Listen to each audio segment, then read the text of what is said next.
Hello and welcome back. So we're gonna just jump right into lesson two.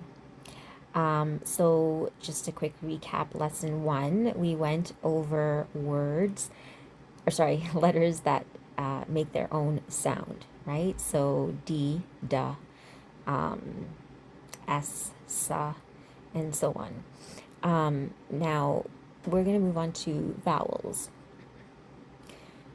So I always tell the kids that, again, I want to relate it to something that they're going to find interesting. So I'm going to say stuff like, vowels are like superheroes because they have two identities, right? Like Superman, Spider-Man, and who else? Who else has two identities? Batman. So Batman is Batman, but he's also Bruce Wayne. Superman is also Clark Kent. So he can be two people. And similarly, vowels are like our alphabetical superheroes because A can say A or A. E can say its own name, which is E, or E, like elephant, right? I, same thing. O, same thing. U, same thing. And sometimes Y. Not all the time, but sometimes. So Y can also be, sometimes it says its own name, and then sometimes it won't. So it'll make the Y sound like yo-yo, right? Or yuck.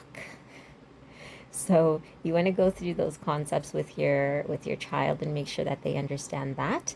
And then we're going to build on that. So we can start with E because E is a pretty easy one.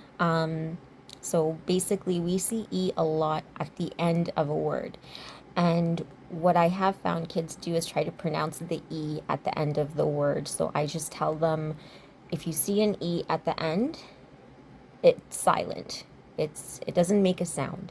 And that's going to be true for pretty much every word in the English dictionary that ends with E. So, this isn't French, this isn't anything else where sometimes the E, if it's got an accent above it right there, whatever, sometimes it'll make a different sound, or if it'll make a sound, but in the English language, in the books that the child will be reading, if they see an E at the end of a word, it doesn't make a sound. So that is one of the first rules that I teach them when it comes to reading words that have vowels. So now here's another concept that I will teach them fairly early on. So here we have consonant, vowel, consonant.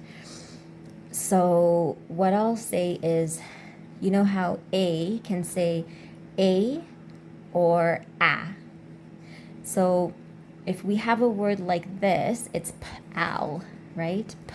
Pal, pal.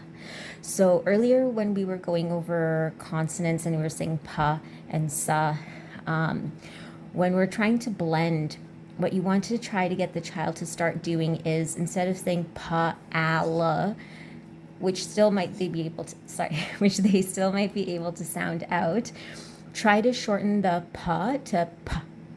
So earlier we were wanting them to make sure that they hear the sound distinctly, that they know the letter that it's associated with, and once they know that, you can tell them to try and shorten the p, so it's like a p. So p-al, p-al.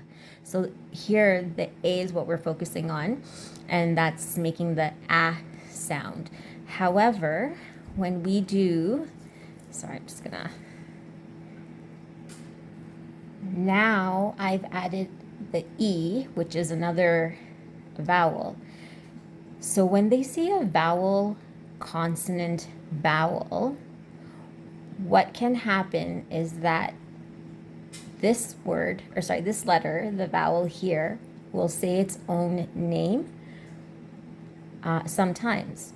So sometimes it'll say a, but if they see vowel, consonant, vowel, encourage them to try saying a. So this would be pale, right? P-A-L, P-A-L. And E is obviously silent. But this is how we pronounce this word. We say P-A-L. And then if we get rid of this, it's P-A-L. So if they see vowel, consonant, vowel, this one usually will say its own name.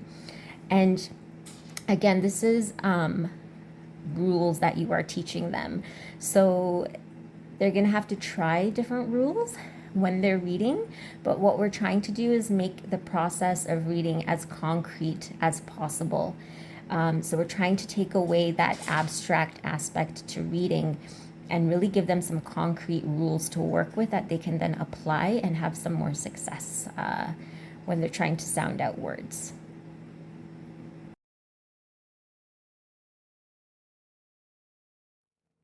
So I wanted to suggest some books as well that would help as you are teaching your child the different rules. And we haven't gone through all of them. And there is quite a space between the videos because it takes time to practice. And I just want to make sure that, the child is grasping the concepts before we move on to the next lesson.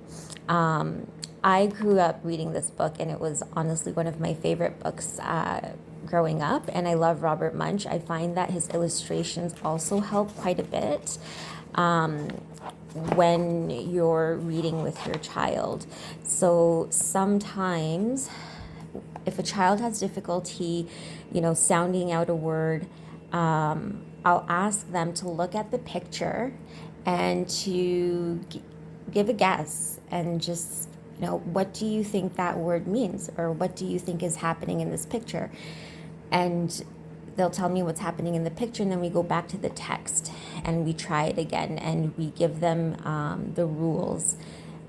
The rules to reading, essentially, is what I call it.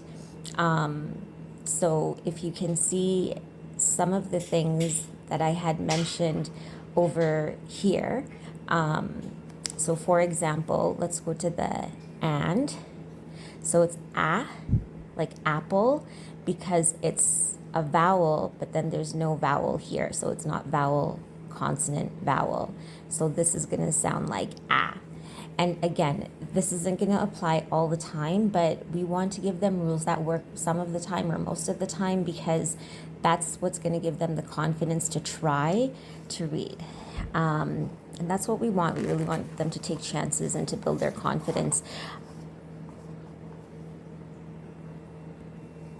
Okay, so here's another one that I want to point out. So, nose. So N-O-S-E.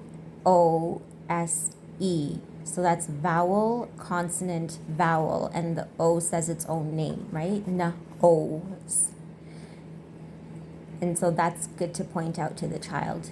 And just as you're going through the book, if they have difficulties, just give them a little nudge or a cue and just say vowel, consonant, vowel, and practice that with them, because practice is what's going to help it to stick. So that is lesson 2, and then we're going to build on that with the next lesson. I hope you have fun learning with your child.